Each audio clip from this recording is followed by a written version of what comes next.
Okay, so one of the benefits of this presentation is you don't just get to hear me talk. I'm actually going to give you a toolkit that you can use outside of this this talk. And if you don't get I'll put this up at the end. And there's a link from the my abstract on the program website as well. So I work for Accuray. Accuray is a medical device manufacturer. We make radiotherapy devices that are used to treat patients with cancer. I started working there last year, and when I arrived there, I found I had a good team from a technical perspective, but they didn't have a lot of experience handling incidents, and so that's what was the genesis of this talk. So you don't want to send firefighters into a fire without sufficient experience, and I didn't want to do that for my IR team either. So I wanted to find a way to give them some experience to help them make better decisions in incidents. So in the fire service, and I'm also a volunteer firefighter, in the fire service we address this by drilling, and that's what gives us confidence to act instinctively. And in the fire service, we drill weekly. We don't do annual training exercises in the fire service like our tabletop exercises. So if the fire service is doing this weekly, then maybe that's something we need to consider doing in the incident response community. So what I'm going to talk about today is how we created a weekly cyber drill program to upskill our incident response team. So I wanted to make sure that we created something that helped address the experience gap that our staff had, but also do it in a safe environment. So they're able to work through an incident, but it's okay to make a mistake and to learn from each other. I was talking with someone earlier in the conference about this drill program, and he asked if we had a scoring rubric and how do we score the exercises. And we don't score them because for me, it's not about testing whether they're capable of doing something or not. It's making sure they learn and they learn how to do it. And scoring isn't really an element that I wanted as part of this program because I thought it would add pressure rather than make it a good learning environment. So I had 6 objectives that I wanted to accomplish with this program. I wanted to help them with evidence analysis, to interpret incident and forensic data. I wanted to be able to provide them with artifacts like logs or email messages to help with the scenario for them to analyze those. Help them make better business decisions, understand what the wider implications on the business are of decisions that are made in incident response. So if you cut a machine off or you shut a network down, what business impact is that, and does that business impact alter your decision at all? Probability evaluation. The probability that any particular fact that you have is true or your conclusion is true is between 0 and 1. I found it interesting yesterday in the keynote address she was talking about how people focus in on something and then they just don't want to let it go. You know, the probability that your conclusion is correct is between 0 and 1, and sometimes people focus on the 1. So I specifically wanted to create scenarios where the initial conclusions ended up being wrong because that really wasn't what happened. Human interaction, how do you approach people like witnesses or suspects or other business leaders effectively? If you suspect someone of doing something that may be malicious, there's a certain way you want to approach them, and if you don't approach them that way, you're probably not going to get the information you want to get from them. How do you go through the right process and approvals to conduct certain things? So for example, we don't just go and start reading somebody's email if we think that they are involved in an incident. We go through a process that involves legal and human resources to get approval. So make sure for each of those steps where we need to get an approval, we understand what that process is and can do that process. And then finally, team collaboration. The members of the incident response team don't all work with each other every day, so I wanted to build an environment where they're working together with each other regularly, and it isn't that the only time they see each other is at an annual tabletop exercise or when we have an incident. I also had another motive of wanting to improve our IR playbooks. When I started, we only had a handful of playbooks, and I didn't think it was enough. I thought there were enough things that we wanted to have a regularized response to, and we didn't have them. So I wanted to find a way to update these playbooks as part of the drill process. So we created the weekly drill program. It's every Friday, usually a Friday. Sometimes if Friday's a holiday, we move it to Thursday. It's 1 hour long. It involves the core IR team, and occasionally we bring in guests from other parts of the business. And we've actually found that people in other parts of the business are calling us saying they've heard about our drill program and they want to participate. For example, we just did one with HR. HR wanted to give the HR business partners some experience in how do you handle an employee who is suspected of being involved in some negative cyber activity. So we created a drill specifically to help them with that process of what questions to ask and what are the different things that we can do to help them. And then there's a facilitator, and it's usually me, but it isn't always me. Occasionally other members of the team will act as a facilitator for one of the drills. So the drills, the way we design themselves, I want realistic scenarios, but they don't have to be perfect. So especially if we create artifacts, it doesn't have to be an exactly what the artifact looked like. It just has to be close enough, and that makes a difference in how much time it takes to create the drill. For me, the most important part of the process is the analytical process, and so it just needs to be close enough that it looks realistic. And then we use a series of injected challenges. So each scenario has about 3 to 6 injects, depending on how complicated it is. Each inject has evidence, which is a narrative and sometimes additionally artifacts. And then after each inject, the team conducts analysis and then makes decisions about what they're going to do based on those injects. So scenario development can be time-consuming, and it can require a lot of expertise. How do I find time to create a drill every week? So I felt we had to do this in a process that allows us to significantly speed up the time to create a drill. And I wanted to reduce the time by a factor of 6. And I wanted a process that was pretty simple from conception to creating the content. So we basically decided to use AI to help us create the exercises. And generally now, it takes about 20 minutes to create one of these drills, as opposed to in the beginning, it took 1 to 2 hours to create them. And I'm pretty confident in the process now that sometimes it's Friday morning and I'm just getting around to creating the scenario, and I'm able to get that created before the drill. So originally we started by using ChatGPT, and then when our company signed a contract with Microsoft that included Copilot, we switched to Copilot. One of the advantages of using Copilot is we can actually point to internal documents like policies and say create a scenario that involves this policy or involves this particular document. So as the facilitator, I conceive of the scenario, so I think of what is the subject that I'm going to use for this, and I have some examples of what we use as feeds into that. I then tweak and refine the scenario and make sure that it's not too complicated for an hour and refine some of the details. Then go through an iterative process with the prompting.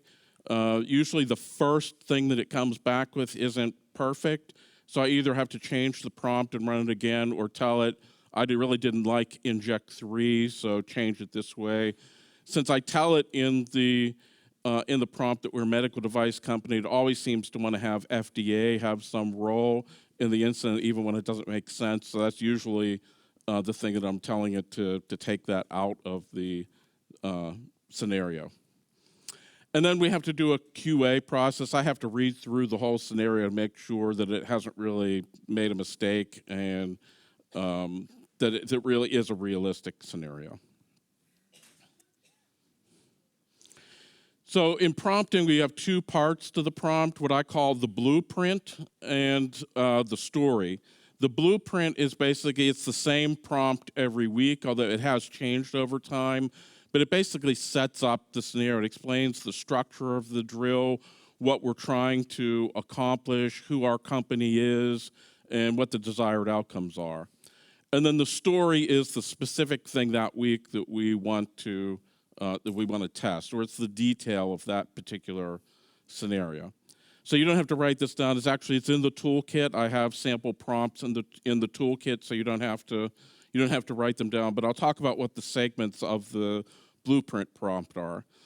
There's the what, which is we want to create a realistic mini tabletop exercise. The who, we're a medical device manufacturer, 1,000 employees, $500 million of revenue a year. The purpose, we want to test our members. We want to have thought-provoking but not impossible to solve task. The length is an hour. We want you to use a series of 3 to 6 injects. We want you to create artifacts such as logs or email messages where it makes sense. And we wanted to cover some of the following areas of our company: cybersecurity analysis, IT, legal, HR, privacy, and communications. And then we have the actual story. So where do I get the stories from? I can tell you the first maybe 25, 30, they came pretty easily. Then it started getting a little harder to create fresh new ideas. So I get them from various sources. I get them from threat reports, usually ones that are more detailed rather than less detailed. Initially, I thought, oh, well, in the United States, publicly traded companies have to file with the SEC every time they have a breach, so that's going to be a great source. End up that was a total bust because they don't really say anything, of any substance in those reports, so those aren't good. But if you were here yesterday for the Helsinki city breach talk, they actually wrote a very detailed report as a result of that breach. Another good one was the British Library. They've written very good reports, and those have enough detail that they're good to use in creating a drill. I do some events, which I talk about on the next slide. Employees have come and said, I'm concerned about this particular thing, how we would do something, so I use those. And then I ask AI for suggestions, and I ask it every once in a while for suggestions. About 20% of what it suggests is good enough to move forward to a scenario. In relating to current events, some of the ones that we did in relation to things either in our company or outside, when there was an increase in phones being snatched out of people's hands in major cities, we did a scenario where our CEO's phone was snatched out of her hands in San Francisco. When martial law was declared in Korea, we did one that our executives were in Korea when that happened. I used the Uber CISO allegations that they allegedly improperly used a bug bounty program to cover up a breach. And in this case, I didn't want to have one of our employees be the one that committed a crime, but we had a acting contractor, CISO, who suggested that we do the same thing. And then I also we had a public announcement within the past couple of months of something, and it wasn't an acquisition. I changed the details in the scenario that was released. But I basically took that announcement and used that to build a scenario that after that announcement, something happened. So this is one of the shorter prompts that I've used for the creation of our stories. In this case, it was a distributor in Mexico, which is a small company, was compromised. Some of our intellectual property was taken. They don't have a security team. They're not sure what to do, and they needed some help from us and some guidance from us. Now, I don't have all of the prompts that we've used because I wasn't saving them originally. I only have about 2 months worth of prompts. I've included those 2 months worth in the toolkit. And so that then produces this 5-page scenario document. And it starts with a background for the facilitator setting up the scenario, and then it goes to the injects. Each inject has a background and then what you tell the participants, or it may have an artifact. In this case, we have an artifact of an email message that the team receives that's written in Spanish. And of course, the first task they have is they need to translate it to English so they know what it says. It's already translated to English for the facilitator. And then there are a series of questions the facilitator can use to guide the discussion. These questions tend to be the weakest part of what AI does, and they're not always completely relevant. But I don't really care because the facilitator is going to guide the conversation. They just kind of help see them. I only edit them if they're particularly, I think they're really wrong, and then I just delete that question completely. So recently, as large language models have improved, this process has become better. The scenarios have been better. When I first started creating artifacts, it took multiple tries to get one that was usable. Now it's actually creating them as part of the scenario that it creates, and they're usually pretty good. Like that email message was created as part of the initial creation. I didn't have to create it separately. The second thing that it does a good job on now is creating role guides. So in most of our drills, people are just playing their own role. But for example, in the HR one that I was talking about before, where we have an external group coming to the drill, we needed to have some people play roles. We needed to have someone play the role of the employee that was being accused of doing something, someone to play their manager, and then some instructions for the cybersecurity team. So it actually, I hadn't even actually thought of creating role guides until Copilot asked me, do I want role guides for this scenario? And I said, okay, create them. It actually did a pretty good job of creating, this is the background for you. These are the talking points you should use. These are the things that you should say and should avoid saying.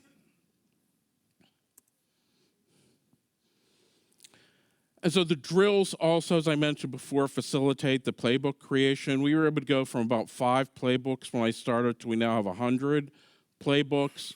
And what we do is we record and transcribe each of these drills, and a team member then goes back through the drill to create the playbooks. So for example, one of our scenarios was the short line railroad a mile away from our factory had a derailment, and there was a chemical leak and the factory had to be evacuated. When we made it back to the factory, we found out that the factory had been looted and all the computers had been taken out of the building. So we now have a playbook entry, what to do if a building is looted of its computers. So we've been able to create playbooks from each of these drill scenarios. So next steps, where are we going next with this? We've had some vendors who have expressed interest in participating, so that's the next thing we're going to do is incorporate some of our vendors. We have some vendors that help us manage some cloud infrastructures, and we're going to involve them in some of the drills. We also are going to involve customers in some drills. And the intent with that is to give customers confidence that if there was an incident, we would have a good ability to handle that incident. So that's the next step we're going to take. So in conclusion, we have effectively created weekly cyber drills that helped us build muscle memory, helped my team become more effective and efficient in handling incidents. We've used large language models to speed up the scenario development, so it now takes about 20 minutes to create a 1-hour exercise, and we have significantly increased the number of playbooks from the drills. There was one other side effect that I hadn't completely appreciated, and that is how it has improved team morale. My team members have told me it's their favorite meeting of the week, and they look forward to this every Friday to end their week with this drill. So it's really helped build a cooperating team spirit, and has improved their morale. And I hadn't really expected it would have that as much impact as it has. So as I mentioned, I'm releasing a toolkit. It's available at this URL, and it's also, the link is on the abstract site. Included are 73 of the drills that we've run. That's not all of them. A couple of them I couldn't make. They were so specific to our company that I couldn't make them generic, so I deleted them. But there were 73 of them that I hopefully removed all the sensitive information from them and made them more generic. So if you want to just get started trying this, look through those scenarios, and hopefully there's a few scenarios that you can make applicable to your organization.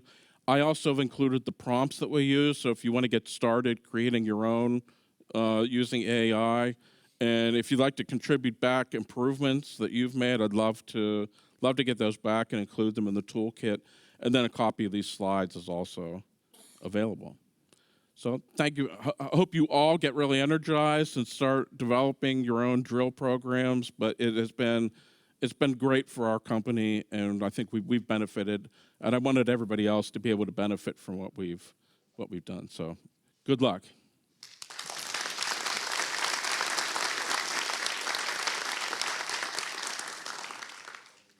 Thank you very much, Jeffrey. And now we open the floor for questions. We have 4 microphones, so 2 on either side. Thank you for the presentation. It was very awesome for us, and it's very useful for me. But is it monotonous for the participants?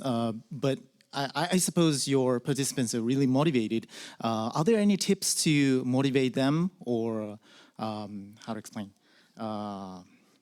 To do a weekly basis, because it's so many, I suppose. How do you motivate the participants to participate on a weekly basis? Because it's quite intense. I thought it was going to be a lot harder than it is. They are more motivated than I am at this point to do this, because I'm the one that creates. Now, I don't create all of them at this point. They create some of them themselves. But they are now more motivated to do this than I am, and I'm highly motivated to do this. So it wasn't that hard. They find this exciting because a couple things I think that are important. One is this is for them a learning process. This is not them being rated or ranked or evaluated. And that's why the scoring thing, I mean, that's not part of this at all. So as seeing it, and my team, they're thirsty to learn. They want to learn. Many of them are earlier in their careers, and they want to learn more. So I have not had to do much to motivate them to do it. And my management, by seeing the reaction of the employees, by hearing from the employees how positive they feel about it, they're fully supportive of this program. Thank you for answering. I envy your teams. Thank you. Thank you. Yep. Another question? Do you get much value out of rerunning scenarios? Like, do you think that's a good idea, or do you think it's a bad idea, and how do you have to change things accordingly? I've only done that a couple times, and I changed some of the scenario. Basically how the scenario played out. If you go through the scenarios, you'll be able to figure out which ones I did that with, and changed the scenario. It didn't actually end up where I was hoping it would end up. It ended up in an okay. So I ended up changing the scenario a little bit to get it to cover what I wanted to cover. And did you find the team learned something from doing a slight variation of the same scenario? I'm sorry? Did you find that they learned something from doing a slight variation of the scenario? Have I learned something from doing? No, not necessarily you personally, but the rest of the team. Did they get value out of doing a scenario again and learn something different? Not sure. I'm not sure they get a lot more value out of. Eventually, doing this every week, it's hard to come up with a completely unique. We've done over 80. So there's 73, but there's like 88 that we've actually done. So some of them are similar to previous ones, but I make sure to change enough that it doesn't feel like they're doing the same thing over again. I'm hesitant to run the same scenario because I don't want to say, oh, we've already done this before and whatever. So that's why I'm always trying to find others. Like I'm going to see how can I use this Helsinki thing. So they had a Cisco VPN server that was compromised. How can I incorporate that into our environment. So I'm always looking for new. If you have ideas, I'd love to hear it.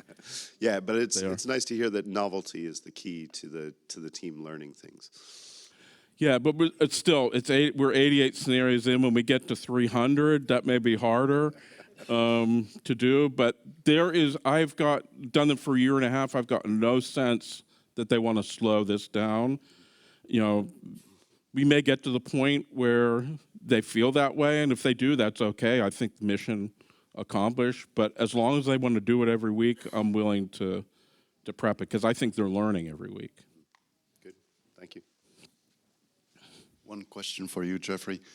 Are the participants in their role, in their usual role, like incident response, legal as legal, and HR as HR in the tabletop? I'm sorry, can you say that again? So in the microphone. So are the participants participating in the exercise in their usual roles, like incident response as incident response, legal as legal, and so forth? Or do you mix roles, like you take incident responders and force them to act as another function? So we have not mixed the roles, because my goal has been to improve people in the role that they actually have. And legal actually comes every week. Legal comes. Privacy comes every week. HR doesn't come every week, but they come to about half of them. So for the most part, people play their own roles because I want them to learn in their own roles. And where it's different is if we have, for example, we had someone from the data analytics that runs our data analytics platform come in. We did have some people play some different roles just to make that scenario work out, because we didn't have the outside vendor there, so someone had to play the role of the outside vendor. But my goal is for people to learn in the role that they're in, so we haven't really done that. But again, if we get to scenario 250, to mix it up a little bit, we may do that. Thank you. And I apologize, I'm asking you to repeat them because I have a hearing disability, so I can't always hear the speaker, so I apologize for that. So first off, thanks a lot for this. This is great. I'm looking forward to working with my team to implement either exactly this or something similar to this. But my question was more around playbooks. So I get how this can update the playbooks. Was that initially part of your evil plan to make sure that you had more accurate, up-to-date playbook, or did that come naturally? I'm afraid that if I start, say, implementing this with my team and I put that, we're going to create hundreds of playbooks out of this, that it might scare them. So I'm curious for you if that was just a natural progression of the drill, or was that always part of the evil plan day one? Yeah, well, this is maybe a cheating answer. It was part of the evil plan, but that's because before I arrived, somebody had been assigned to create playbooks, and he was struggling to create them. So I had before we started this, just in coming and talking with the staff when I first arrived, he was very eager to create drills, but we didn't really have a process that helped him do that. So he was right on board from the beginning. He's the primary person that creates the playbooks. So you could potentially have another dynamic in another organization where that's a little different. And my team and everything we do, we are not, there's no concern about them being recorded and transcribed in my organization.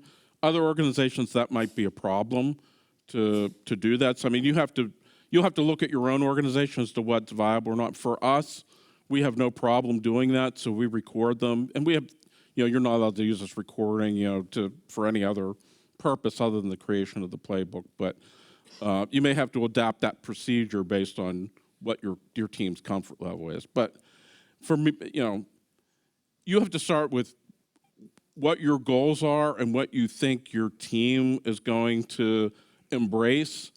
I mean, what has made this easy is my team embraced this more than I thought they possibly would. So you don't necessarily have to take exactly what I did and implement in your organization. But if you think initially that playbooks are something you want to create, but they may not agree with it, you can just gradually introduce it and say, if we had a playbook for this, it would make this a lot easier. Why don't we just create one now that we've done this drill? Thank you.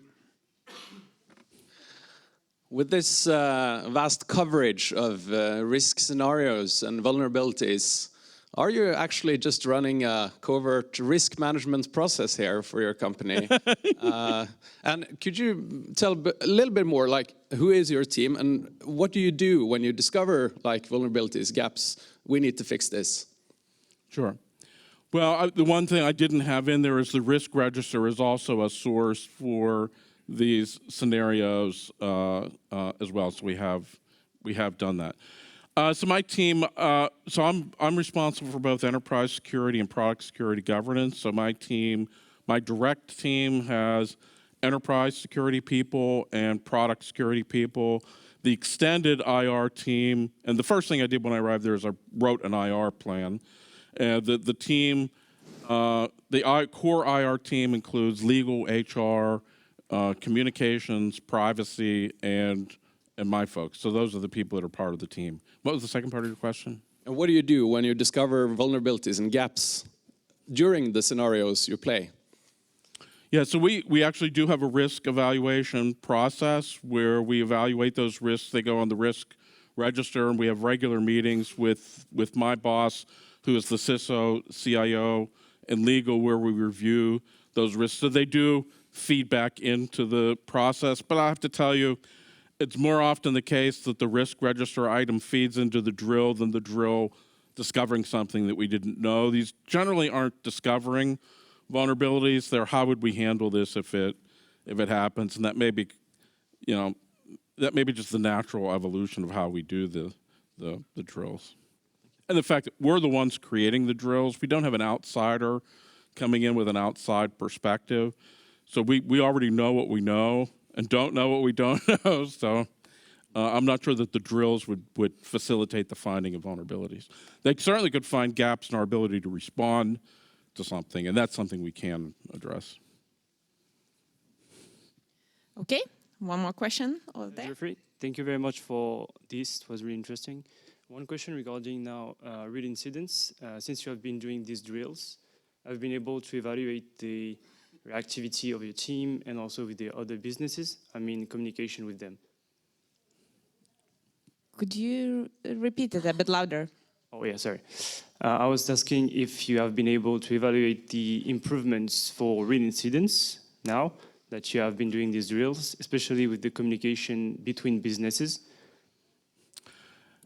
Not in a metrics-based way, but I can tell you through my observations as someone who's been in incident response for a while, we actually have an incident going on, but it's not a major incident, minor incident going on right now, and the person who's leading that incident, I can see in observing them that they have learned a lot from these drills based on how an incident was being responded to a year and a half ago when I arrived. And my boss has come to me and said he can see a marked difference in how the people on the team are responding to incidents. Fortunately, during the time I've been there, we haven't had a high incident, so we haven't actually tested it in the most severe crisis environment, but we have been able to observe in the lower priority incidents that their questioning of evidence, how they interact with other people in the business, it's very different than it was a year and a half ago. Awesome. And about the playbook, do you share some playbooks, especially for HR or privacy or anything else, or the teams, or only for security teams? Any playbooks for HR or only for security teams? We've only created them from the security team, but it's actually an intriguing idea for others to create them as well. So we've done a number of the exercises have involved HR issues, and I don't think that they created playbooks, but that's actually worth following up on. That actually probably could help them, because as they turn over their employees, they could have a base. So I'm actually going to thank you, that's a good suggestion. I'm going to take that back to the group. Thank you. Thank you. Great. Thank you very much. Thank you. Jeffrey, and thank you very much, everybody.